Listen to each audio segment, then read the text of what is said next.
I am Professor Paulo Artacho from the University of São Paulo in Brazil. It is very clear that the economic system we have implemented up to now is not sustainable. We needed to change the economic system in order to get a sustainable planetary system that respected the boundaries of our ecosystems, the boundaries of our social and economic system, and so on. To do that, we needed to build up a new society based on the 17 Sustainable Development Goals that are the target to build up this sustainable society that will also be more resilient for the climate change that you are observing right now. So in order to do that, we have to improve the quality of our democracy to elect people that actually represents the will of the population and not the will of just the big enterprise of oil companies or the social network people. So basically, we need a new political system that is more resilient and could represent more the willing of the population of our whole planet. Olá, boa tarde a todos. É com um grande prazer que a gente anuncia esse painel sobre como nós podemos nos distanciar, né, cada vez mais dos combustíveis fósseis. Nós sabemos que desde a COP28, onde já foi estabelecido, né, o que nós precisamos ir eliminando, né, esse planejamento para irmos nos afastando dos combustíveis fósseis, é algo que precisa se acelerar no sentido de a gente poder ter, de fato, fontes renováveis como sendo uma das principais formas de termos geração de energia e também meios de transporte que sejam menos poluentes. Isso é essencial para que seja alcançado, especialmente já alguns pesquisadores, como a doutora Ima Vieira, do Museu Guild, aponta que a gente precisa diminuir em cerca de 50% as emissões de carbono até a próxima década, e isso precisa, de alguma forma, ser planejado. Como que nós podemos, de alguma maneira, irmos nos afastando disso, desde que a gente sabe que é impossível a gente parar imediatamente o uso dos combustíveis fósseis. De que maneira isso pode ser estruturado e planejado? E eu acho que esse é um dos assuntos que vamos falar nesse painel. Convido aqui Maeve Campbell para a mediação do painel de como vamos, né, nos afastar dos combustíveis fósseis. Maeve.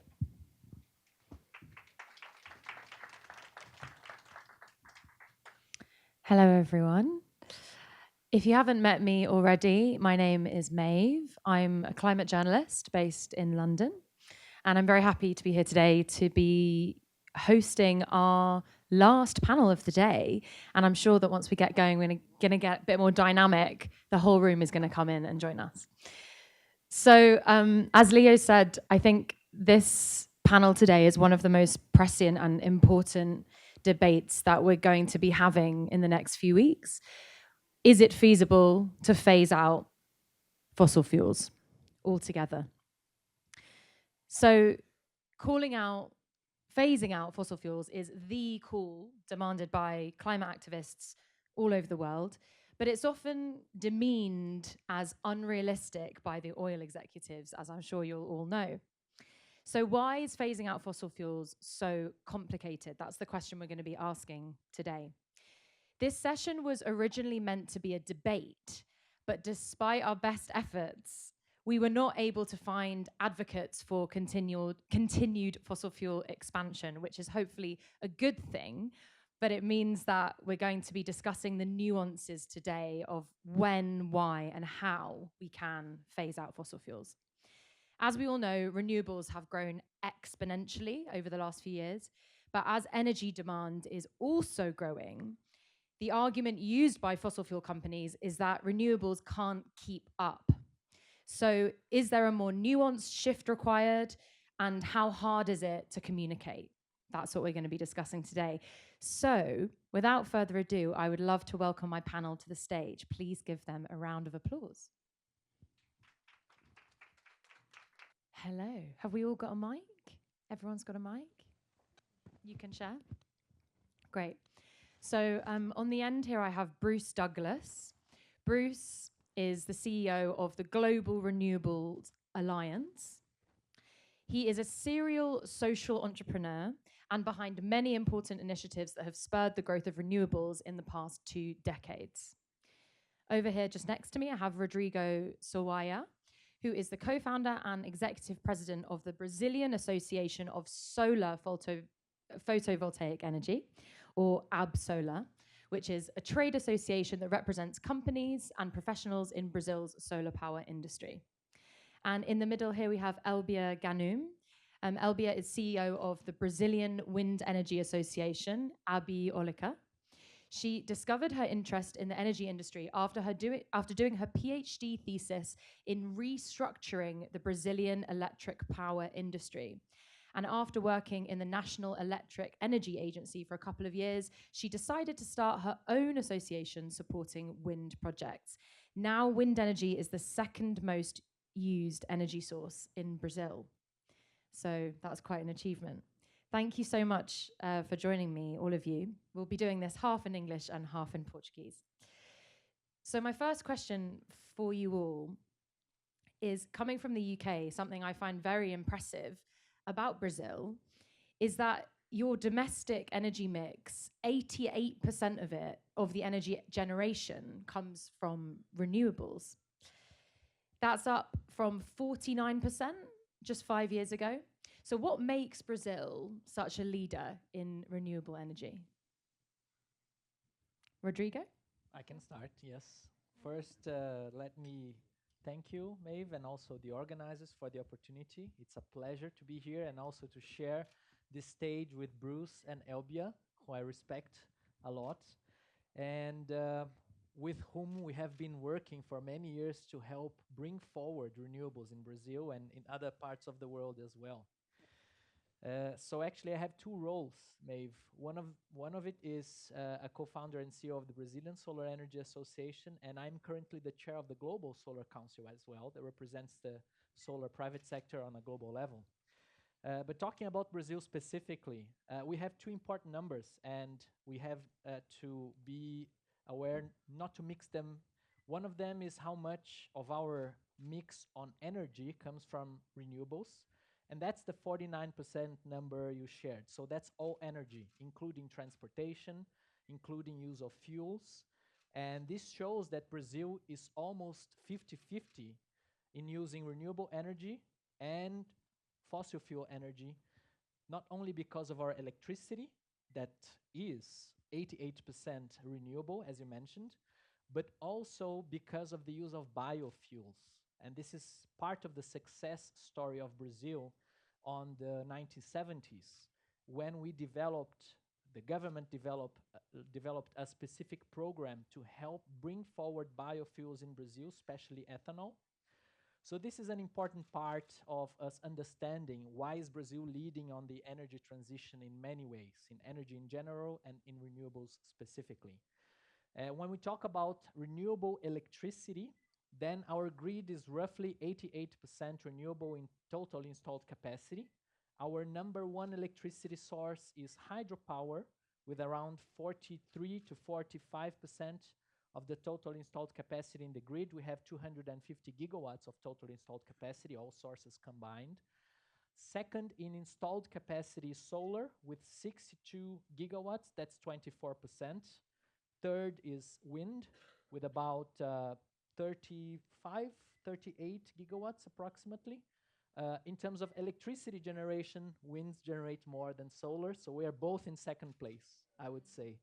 And what was important was a diversification movement. In the 1990s or 2000s, our electricity was 90% renewable, but basically hydro. And the other 10% was thermoelectric power plants. The problem is, this is putting a lot of our eggs on the same basket, and this adds risk to our economy. We had droughts, and this brought also lack of electricity, a big crisis that even costed an election. So blackouts can be very dangerous, politically speaking. But we diversified our grid with biomass, with wind, with solar, with small hydro as well. And this has helped us to keep our grid quite renewable, and I would say an example to other countries in the world, without losing scope of increasing diversification and reducing risk. Thank you. Very clear explanation of how that happened. And Elbia, you know, for everyone's knowledge, we have a wind expert, we have a solar expert, and we have a global renewables expert. So we really have kind of covered all bases on this panel. From your perspective, what can the rest of the world learn from Brazil's renewable journey? Thank you. It's so nice to be here. And I'm giving time for put your phone because I will speak Portuguese. Thank you. É muito importante notar que o Brasil, de fato, tem uma matriz elétrica e uma matriz energética, hoje, na perspectiva de clima, invejável por parte de outros países. Mas é importante notar que isso aconteceu naturalmente. O Brasil não fez nenhuma política de transição energética no passado, pensando em clima. Ele expandiu a sua matriz a partir dos recursos disponíveis que ele tinha e dos seus recursos mais competitivos. Por acaso, são os recursos naturais e são os recursos renováveis. Por que é importante pontuar isso? Porque nós estamos agora em 2025, 10 anos depois do Acordo de Paris, 10 anos depois que o mundo, de fato, compreendeu que tem que fazer uma transição energética e que essa transição energética ela também tem que ser justa e ela também tem que ser competitiva. Nesta trajetória de investimentos que o Brasil fez e começou há 120 anos, quando ele acendeu a primeira lâmpada, ele já acendeu a primeira lâmpada com usinas hidrelétricas. Aproveitou bem os seus recursos hidrelétricos até os anos 2000, e, a partir dos anos de 2010, 2015, intensificou os seus investimentos em wind, em eólicas. E depois abriu a porta para investimentos em energia solar. O Brasil foi inserindo essas novas tecnologias numa lógica de diversificação da matriz, mas também não muito preocupado com segurança, na medida que ele estava terminando os seus recursos naturais de hidrelétricas, esses recursos foram ficando mais caros, ele veio inserindo outras fontes, eólica, depois solar, quando essas fontes ganharam escala no mundo e se tornaram competitivas no país. E isso vai acontecer também com as eólicas offshore. O Brasil hoje não investe em eólica offshore, mas amanhã, daqui 2, 3 anos, a gente já vai começar os primeiros projetos de eólica offshore, porque esta fonte também está escalando no mundo e, portanto, vai se tornar competitiva. Foi um caminho natural de competitividade, de uso dos seus recursos naturais, que hoje nos colocou numa posição muito vantajosa, que às vezes dá a impressão que o Brasil foi assim pioneiro, visionário e fez uma grande mudança. Por que eu gosto de trazer esse realismo? Porque nós estamos discutindo os grandes desafios de se fazer a transição energética globalmente falando. E se nós não formos realistas a respeito da disponibilidade de recursos naturais, a respeito de escala tecnológica e de custos, nós não vamos resolver essa equação. Então, dando um outro recorte dessa matriz maravilhosa que nós temos, a elétrica, que hoje, essa energia aqui é 93% renovável, e a energética, que é 50% renovável. O investimento do país em tecnologia de biocombustíveis lá atrás, super vantajoso também, mas te afirmo que não foi nenhum caráter visionário, mas um caráter muito mais pensando nos recursos que existem e na competitividade, e isso nos trouxe um bônus verde fantástico. De quebra, a gente tem um bônus social fantástico quando nós estamos falando de transição energética justa, porque o Brasil, lá atrás, também optou por um sistema interligado nacional. Nós temos 99% do consumo e da produção da energia ligada a uma rede, e isso já é uma distribuição do recurso limpo e renovável para o país todo. E ainda, o Brasil lá atrás fez uma política de universalização do serviço em que 99,8% da população brasileira tem acesso à energia. Isso sim foi uma política social importante e isso também é transição energética justa. Super interesting, especially you talking about the realism and the fact that you don't want this to be seen as a big visionary story. I think that's particularly interesting as a blueprint for the rest of the world. I mean, Bruce, I want to bring you in here about how that sounds to you. How does Brazil look compared to other countries? I mean, it's, as you said, it's lucky enough to have natural resources. It has the capabilities, but from a global perspective, is it that impressive? Is it what we should all be aspiring to? Thank you so much, Maeve, and it's great to be here. Thank you so much to Bellwethers and Sharon and Leo. I don't know if they're in the room or within earshot, but what you're doing is truly inspirational here, and it's such a pleasure to join the panel with my two friends. To your question, yes to both questions. So yes, it's inspiring to the rest of the world, but yes, also it's possible. And the question here is, can fossil fuels, is it feasible to phase out fossil fuels? Not only is it feasible, it's inevitable. And I think Brazil and Elbia put it very well. It wasn't a policy to do this. It just happened by coincidence. And what we're seeing is economics at play. That's the main driver. So the energy system does not obey ideology. It doesn't listen to ideology. It listens to economics. And so that's what's happened in Brazil and is happening at pace and scale in all other markets around the world. So it's just a question of time. How fast can we transition to what is an amazing example that Brazil is showing? Yes, they have the renewable resources, but so do most other countries in the world. They may have more solar or more wind or less hydro, but I can point to Pakistan on the solar side. They're building more solar in the last year than the whole energy system in existence. Portugal is pushing 80% penetration of renewable energy. That's a sophisticated industrial country without many interconnectors to other countries. Even the UK, Maeve, where you live, is now 50% renewable energy. On a windy day, it's almost 100% renewable powered as a country. So this, yes, can happen, and it can happen at pace. But there's significant barriers to what we're trying to do. And so, do you, in your work, Bruce, do you find that focusing on the barriers is helpful as opposed to the opportunities, or does it depend on who you're speaking to? So the people I speak to, so politicians mainly, I'm a lobbyist, ask what's in it for me? And they mean me, personally me, as a politician. How can I get re-elected? How can we stay in power? And the answer is always about jobs, growth, and security. It's very rarely about climate. And the answer may differ depending on which country, but it's a similar perspective. On jobs, renewables already employ 16 million people, set to increase to 38 million by 2030. So that's going to double. I think it's 8,000 new jobs per day between now and 2030, job creation.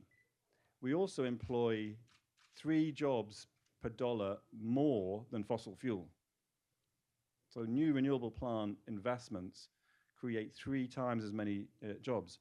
On growth, renewables last year provided 10% of new GDP growth. So that's another significant political win.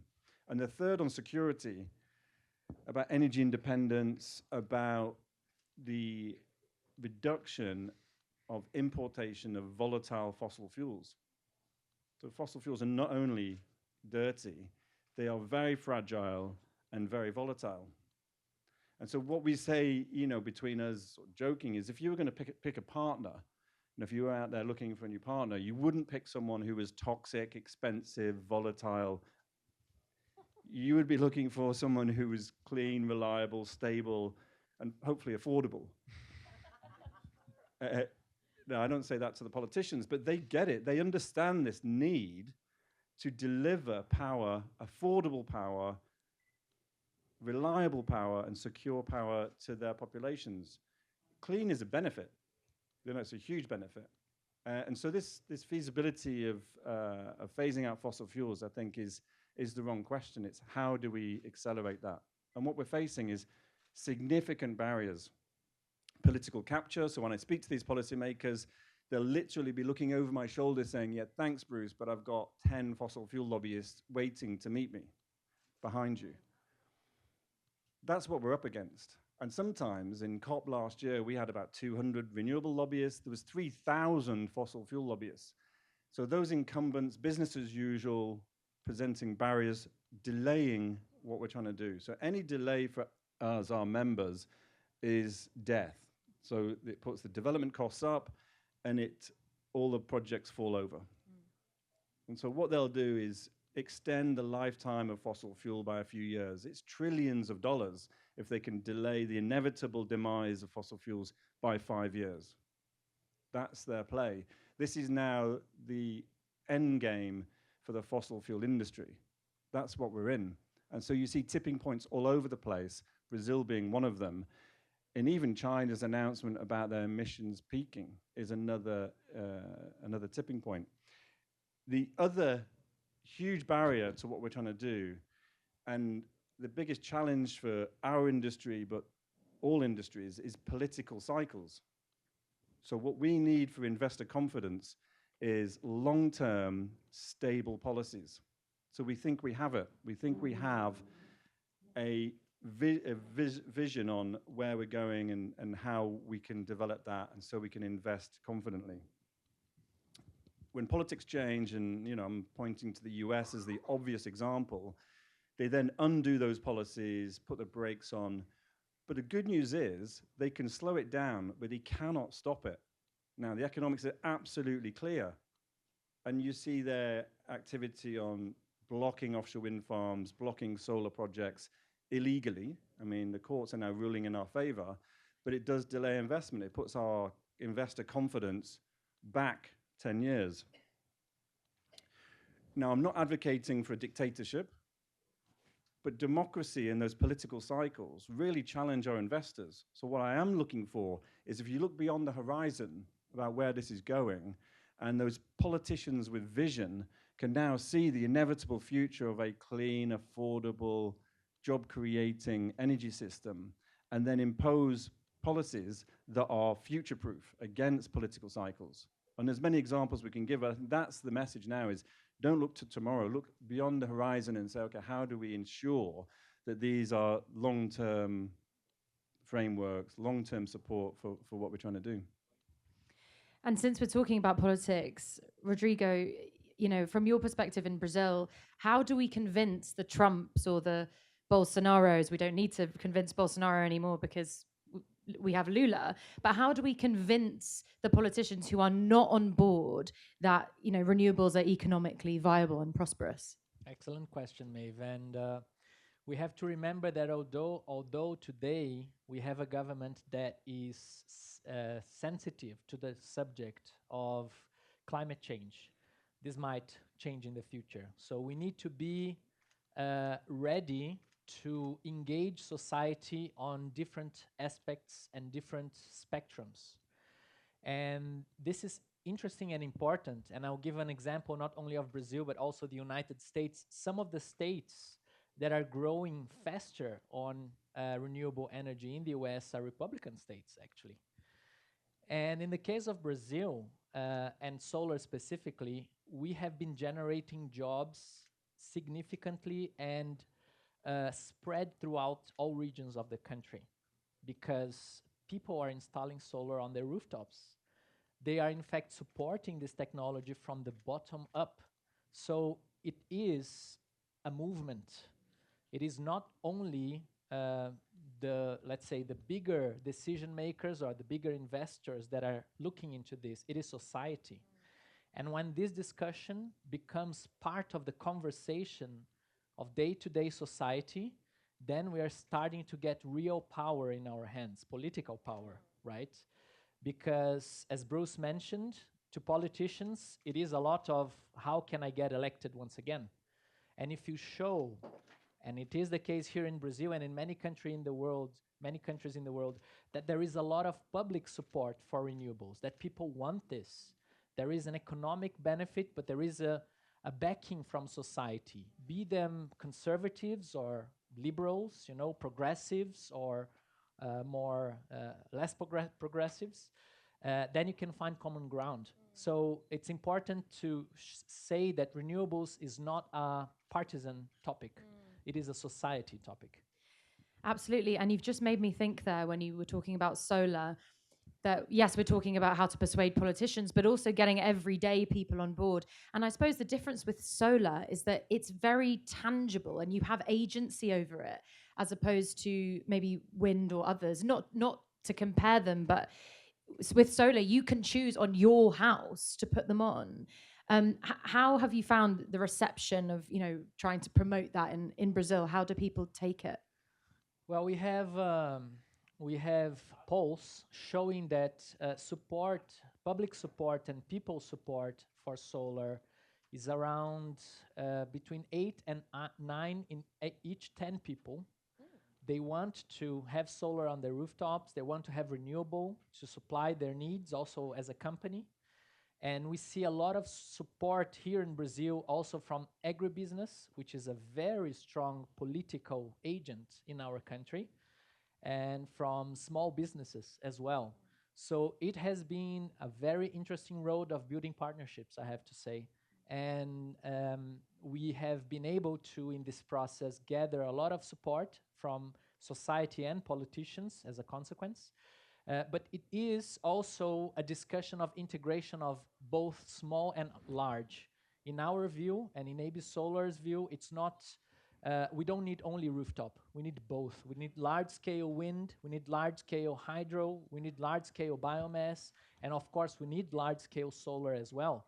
So we need all these technologies working together. We need energy storage.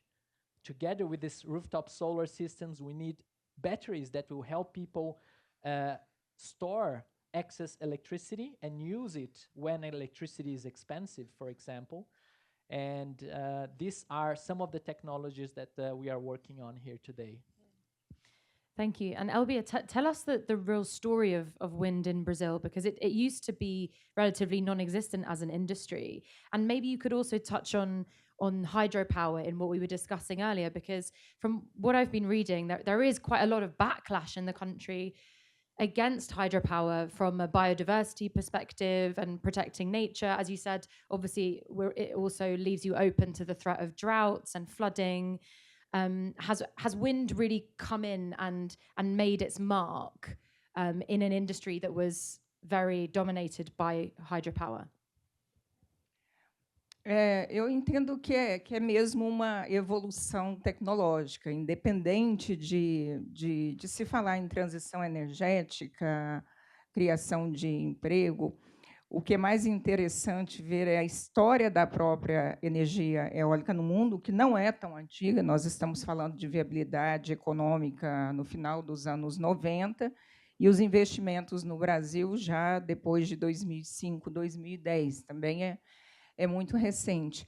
É muito mais a chegada da tecnologia do que você ficar tomando decisões de planejamento. No caso do Brasil, foi muito claro, porque no passado, até quando as eólicas começaram, ali 2006, 2007, o Brasil ainda tinha um grande potencial hidrelétrico, e há pouco tempo que o Brasil concluiu que, de fato, não faria mais hidrelétricas por questões ambientais e sociais. Mas, ainda assim, eu achava que o Brasil faria hidrelétricas. Ele definitivamente parou de fazer hidrelétrica quando perdeu a viabilidade econômica. Então, acho que hoje é meu terceiro painel discutindo clima e transição energética. Isso é interessante porque isso vai acumulando ao longo do dia. E, como enviada especial do governo para a COP30 no tema de energia, eu tenho estudado muito o tema dos combustíveis fósseis.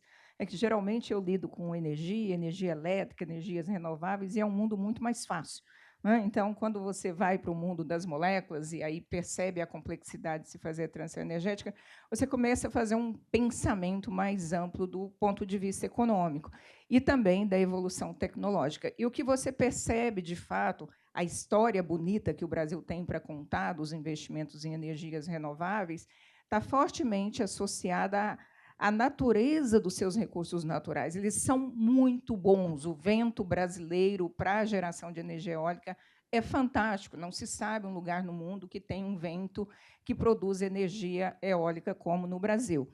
E o Brasil ainda trouxe, no momento que trouxe um momento muito acertado no contexto internacional, toda a cadeia de produção. O Brasil produz as turbinas eólicas aqui, 80% de uma turbina é produzida no Brasil. Isso gera emprego, gera renda, gera PIB, todo esse efeito multiplicador da economia. E logo depois veio a energia solar. Então, você percebe que é um movimento natural associado à tecnologia, uma tecnologia que escalou e escalou lá fora, se tornou competitiva aqui, e aí essas fontes foram crescendo. Quando você olha para o horizonte, para frente, para 20, 30 anos, até onde se sabe da tecnologia que se conhece, são essas tecnologias que vão dominar a oferta de energia do país, associada a um recurso natural muito bom. Então, é uma vantagem comparativa somada a uma tecnologia que traz uma vantagem competitiva. E é importante trazer esse aspecto, porque nós estamos o tempo todo discutindo aqui qual é a dificuldade do mundo de fazer a transição energética, porque algumas perguntas são feitas. A tecnologia já existe. O recurso também existe, os investidores também. Eu não acredito que os investidores de petróleo e gás investem em petróleo e gás porque acha bonito, é perfumado, é cheiroso. Não é nada disso. Não é? Eles investem porque tem uma boa taxa de retorno. Enquanto o petróleo for uma variável muito importante, porque numa economia, o que move uma economia e, portanto, a sua própria sociedade sustenta a política, é o investimento. O investimento é a variável-chave da economia. Então, o investimento determina o resto, e não o contrário. Eu falo, o consumo tem um papel importante, mas o consumo só existe se o investimento existiu anteriormente, gerou renda e permitiu. Uma visão bem keynesiana da vida, mas é essa que nós temos que olhar. E aí, quando você tem um investimento que determina todo o movimento de uma economia, todo um efeito multiplicador, e esse investimento tem uma alta taxa de retorno, mesmo que ele não seja bom para o planeta, ele tende a querer ficar. E aí tem os lobbies e tem tudo o que a gente conhece. Então, como é que você vai resolver essa equação? Você vai resolver essa equação quando o investimento alternativo, que é o que você quer, que é a energia renovável, tenha também boas taxas de retorno e gere efeitos multiplicadores na economia como o outro. Mas você não consegue isso da noite para o dia. Por que você não cria mecanismos indutores? Quais são os mecanismos indutores para que o mundo invista mais em renováveis e menos em fósseis? Para que os produtores de fósseis invistam mais em tecnologia de captura ou eles movimentam investimento para outro lugar? O capital ele não tem lá suas preferências. A única preferência dele é a taxa de retorno. Você precisa criar mecanismos para isso. Precificação de carbono. Se você tem aí, no conceito econômico, você tem um mal, você tem os bens e aqui você tem um mal. Você cria mecanismos de preço para você movimentar a economia para aquele lugar. Eu não acredito que o nó da transição energética, ele está claríssimo agora, não seja um nó de não desejo de fazer, mas pouca disposição da parte do capital, porque a taxa de retorno ainda é fantástica. So it's all about the money, basically, and it's all about the rates of return. That's what we need to appeal to. Bruce, from your perspective, going on from that point, how do we compete, even if we have the argument, the economic argument of the rate of returns, how do we compete with simply the power and the monopoly and the money of the fossil fuel lobby? Yeah, I mean, I can only confirm what Elby has said, and for us, profit is not a dirty word. And when I speak to, and I won't give their name, but a CEO of a oil and gas major, he said, Bruce, as soon as your renewables are more profitable than my oil and gas, we're all in. I said, your objective should be to bring forward that moment when renewables are more profitable. So currently, renewable projects are single-digit returns on investment. Oil and gas is double-digit return. So we can't compete. Now, the irony of this is that renewables are actually cheaper. So they're cheaper but less profitable. So we installed 90% of all new power capacity last year was renewable energy. And those projects are now generating power cheaper than fossil fuels. So over 90% of them are generating power cheaper than fossil fuels. So the LCOE of renewables is lower than fossils. But that doesn't answer the question about profit. Because of the high oil and gas prices and the high margins they have, their profit is higher. And the capital just follows the profit, as you say. So the CapEx literally goes where the higher ROI is, the return on investment. So that's the challenge. And how do you change that dynamic? Well, first of all, the elephant in the room is subsidies. It's not a level playing field. Currently, there's $1.3 trillion per year in direct subsidies to fossil fuels. You need to urgently address that balance. So remove, phase fossil fuel subsidies out. And we're not advocating for subsidies for renewables. We don't need them. We are cost competitive with fossil fuel, even with those subsidies, in almost all markets. So that's the first thing. The second is taxation, and it's a hidden subsidy. In Europe, most markets have taxation on electricity, which is double or even triple what it is on gas. So there is no incentive to electrify. So what we're advocating to politicians is immediately remove the taxation on electricity, or at least reduce it to where the gas levels are. And we're not saying put it onto gas, where you'll then have poverty, energy poverty, potentially for the poor. Put it onto the general taxation. No one will notice, but what they will notice on the electricity bill is a reduced power price. And my mum is one example. I advocated for many years on renewables, 25 years, and after a few years managed to persuade her to change her tariff to 100% renewables because it's cheaper and cleaner. And when Russia invaded Ukraine and the gas price went up, the gas price triggered the power price increase, she phoned me and said, Bruce, you said renewables were cheaper. My electric bill has just doubled.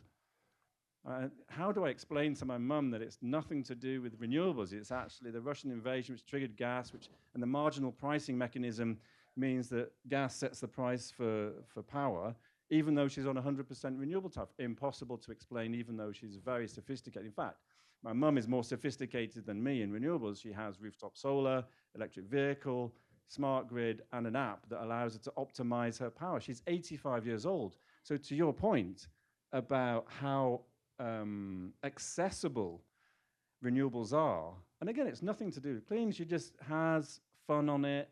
She powers a car when it's cheap. She talks to her neighbors about how she's got, solar on the roof and her bill has gone down. But it's a very sophisticated mechanism that she's got access to, and that will go global. I mean, really will go global. That's what we need. We need customer engagement, empowerment of people like my mum, the communities that can then install and use renewables. One last anecdote. It's not even an anecdote. It's just an amazing case study. Over the last few days in Australia, the Australian government has just enacted free electricity for the 3 hours around midday. And for anybody. And this is not whether you've got solar on your roof or not. They just had excess solar at midday. So now anybody who uses solar for those 3 hours around midday gets free power. So what will that trigger? That'll trigger people charging their cars, their bikes at midday. It'll also trigger storage of that power. I would immediately buy a battery, store the power, use it in the evening. You've pretty much got free power. So it's a win-win. First of all, it uses that excess electricity, does not need to be curtailed. And for the consumer, it's cheap, free power. What it does is immediately highlight the low cost of renewables.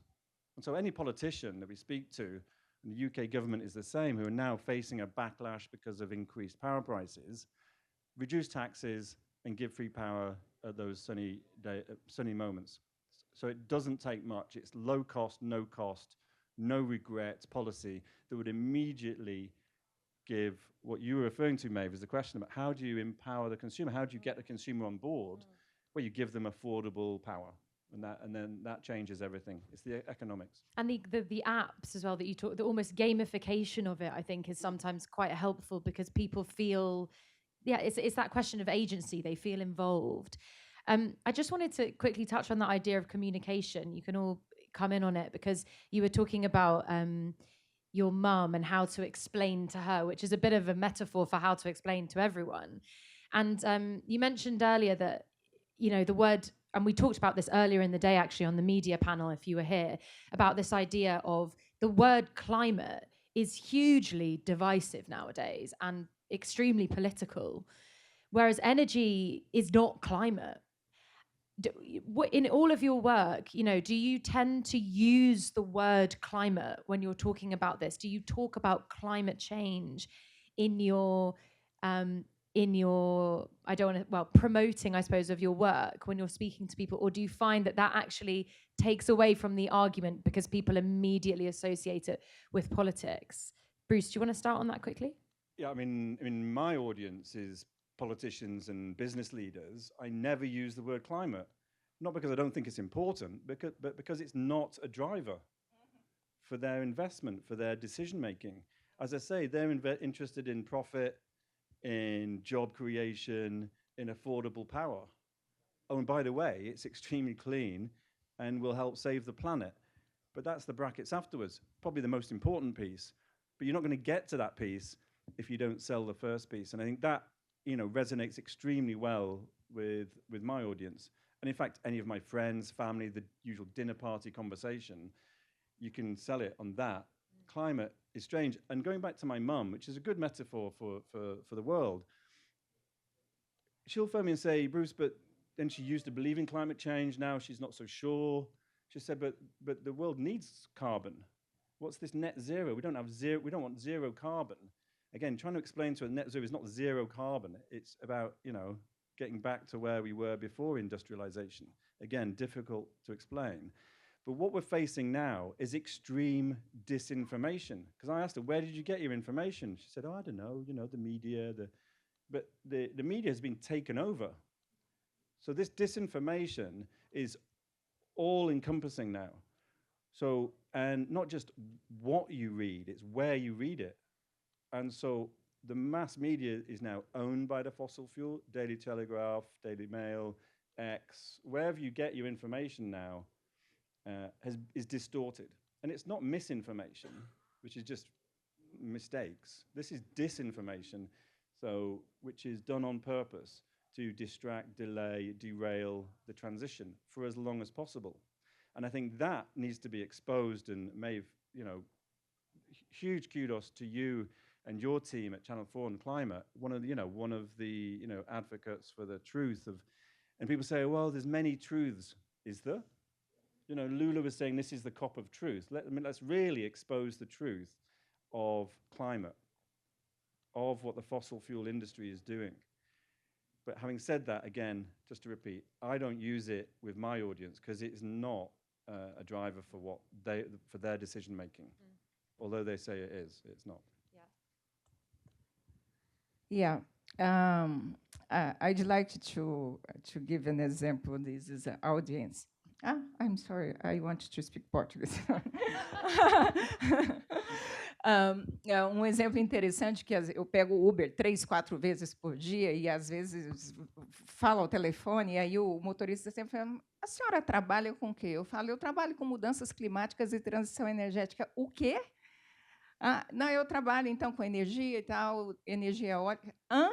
Quer dizer, as pessoas não sabem o que é isso. Né? Então, como explicar isso? Em geral, é muito difícil explicar. Mas, sabendo que é difícil explicar, a gente tem uma missão importante nossa, Mas uma coisa que eu tenho concluído nesses dias e talvez nesses últimos 6 meses, trabalhando como enviada especial e ouvindo muito o outro lado, que é o lado do fossil fuel, né? Eu tenho uma tatuagem escrito Fossil Killer aqui no braço. Bruce, eu trabalho realmente para a gente reduzir os combustíveis fósseis, mas eu quero trazer uma visão mais realista, e essa visão realista ela está no seguinte sentido. As energias renováveis, para se tornarem totalmente factíveis, né, elas precisam vencer algumas barreiras. A de recursos naturais e tecnologia. Muitos países isso já aconteceu, mas não são todos. Tá? Cada país, cada geografia tem uma característica. A barreira do custo e do preço. Muitos países também já venceram, o Brasil já venceu com essa barreira vencida. E a barreira da taxa de retorno. Talvez a gente esteja num momento da economia global em que a gente esteja enfrentando a principal barreira, que é a barreira da taxa de retorno, quando você compara com a molécula. Como eu disse, cada país tem um padrão, cada geografia tem um padrão.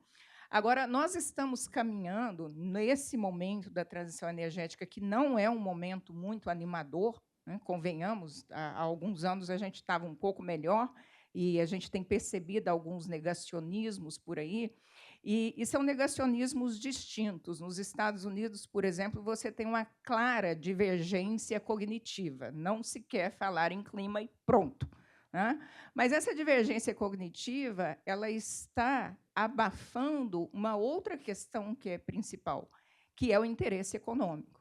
Então, isso é só discurso, porque existe uma outra questão que é muito séria, que é o interesse econômico. Então, nós já saímos do negacionismo do clima, entramos no negacionismo econômico barra realismo econômico. Nós estamos nesses dois mundos. Tá? Quando você vem para a Europa, vem para os outros países que estão tentando desenvolver, investir tecnologia, nós estamos nesse momento de negacionismo econômico barra realismo econômico, e a gente precisa vencer essa barreira, e essa barreira está associada ainda à função de custos em muitos setores, no caso da eletricidade renovável, mas também tem que vencer a barreira da tecnologia, quando nós estamos falando de hidrogênio. O hidrogênio existe, a tecnologia é conhecida, mas não está escalada. Não tem escala, não tem custo. A gente precisa vencer a barreira do custo barra preço, caso contrário, a mãe do Bruce não vai fazer a escolha, nem a minha. E a gente precisa vencer a barreira da taxa de retorno. É isso. É possível? Existe resposta para essa equação? Sim. Ela está no mecanismo de preços. Esse mecanismo de preço vai acontecer naturalmente? Não. É necessário uma política para isso. Para isso existem os políticos, para isso existe a política pública, para criar os mecanismos de incentivo necessários para fazer com que a sociedade se mova numa direção e não na outra. Tudo se resume em preço. Esse é o ponto. I Thank actually you, want to Rodrigo. comment on that, if I may. First, I also don't use climate. I usually talk about energy, competitiveness. I talk about clean resources. I talk about availability of resources, power independency, power security, but not climate usually. And I want to complement agreeing completely with what Elbia said and Bruce, which were excellent contributions. During this debate and also fossil fuel or eventually other deniers, they say, and this was said in the opening here, that maybe renewables is not keeping up. You know, you can't generate the electricity we need at the time we need, at the scale, at the price, and these are all myths that we need to debunk, I believe. First of all, we need to think differently. When we talk about doing an energy transition or transformation or revolution, as I also like to use it, we need to think our infrastructure differently. Because in the past, we were talking about a centralized system with large-scale thermoelectric power plants generating electricity 24/7, and things will change. We have wind at some times of the day, we have solar at some times of the day, the water comes at some periods of the year, so we need to be smart in the way that we structure our infrastructure to get it ready for this new way of using energy and producing electricity. This is something we need to do, and we are part of creating this solution.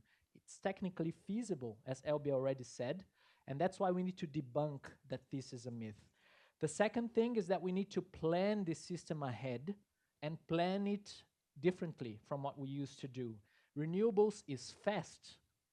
We can definitely generate the electricity the world needs, even increasing the amount of electricity that we are consuming. And we are fast to generate that, but we need to plan this infrastructure ahead of time, right? So that we don't have bottlenecks. And there are many places today in the world where renewables is growing so fast that these bottlenecks appear, and then people blame renewables. But the problem is not renewables, is debottlenecking this infrastructure and planning situations. We need to operate our energy system differently, because in the past it was just on and off a thermoelectric power plant at the time you want. Now system operators need to operate a more complex symphony with more players there and more musicians in this symphony. So we need to operate it differently. And they're still learning how to do that. We're all learning how to do that together, right? But there are technical solutions for that. We definitely need to eliminate the subsidies, but we also need to accelerate the investments on renewables, and then policies come into place, as Elbia mentioned. So if we have the right policies in place, we can accelerate the implementation of renewables and energy storage. I want to come back to energy storage because I believe energy storage is our superpower to bring renewables further into any time of the day or night that we want, as fast as we need, as local as we need, because we can store the sun, the wind, the water resource when it's available and use it whenever we want. All of the different levers of change need to come together. So we have run out of time. So I just want to ask three of you in one sentence, and I'm going to be very strict, one sentence. Can you answer the question, when will we phase out fossil fuels? Rodrigo? Oh, it's hard. That's a hard one, actually. You I can would have say two clauses in the sentence if you like. my wish would be definitely before 2050. That's my wish. But I think the answer is it depends on how good we are into adjusting these levers of competitiveness, of the price advantage that fossil fuel has on return of investment and other aspects. Very good. So it depends on us. Oh, one sentence, very good. Meu desejo é 2035 e o meu senso de realidade está nos levando para 2060. I mean, let me first say of the first clause of the sentence, it's inevitable. That's really important, that we are definitely going to phase out fossil fuels. No doubt. By when? 2060, 2070, 2080, there's two very polarized forces at play. We're going to win, they're going to lose. And that is key. The messaging has to be about winners and losers. When? 2060, 70, 80, it'll happen, for sure. Thank you. Please give a huge round of applause to my panel.